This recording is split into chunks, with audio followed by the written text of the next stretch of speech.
இப்போ நான் இந்த இதில் செய்கிறத நீங்கள் அப்படியே பார்த்துக்கங்க. வாட்ஸ்அப்பில் திறந்துருக்கிறேன். இந்த டைப் அடிக்கிற இடத்துல வந்துட்டிங்கன்னா இங்கிலீஷில் சாதாரணமாக இருக்கும். அதை தமிழில் மாற்றிக்கிட்டு மேலே எனக்கு மைக்கு வந்துட்டு மேலே கொடுத்துருக்கு. உங்களுக்கு கீபோர்டு பக்கத்தில் இருக்கலாம். நீங்கள் மைக்கை தொடுங்க. தொட்டுட்டு இதில் இந்த லெஃப்ட் சைடில் செட்டிங்ஸ் பட்டன் இருக்குது பாருங்கள், அதை அமுத்துங்க.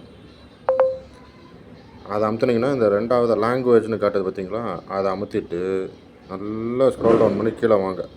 இதில் கடைசியில் தமிழ் நீங்கள் பார்க்குற வரைக்கும் வரணும். என்னெல்லாமோ லாங்குவேஜ் கொடுத்துருப்பாங்க, பயப்படாதீங்க. கொஞ்சம் பொறுமையாக வந்தீங்கன்னா தமிழ் இந்தியான்னு கொடுத்துருக்கிறத டிக் அடிச்சுட்டு சேவ் பண்ணிவிட்டு இப்போ அப்படியே பேக் வாங்க. இப்போ நீங்கள் மைக் அமுத்திட்டு வணக்கம் தமிழகம்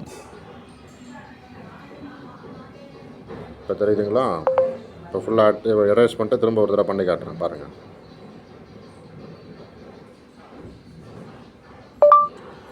வணக்கம் மாரிமுத்து ஐயா. எவ்வளோதான் விஷயம்.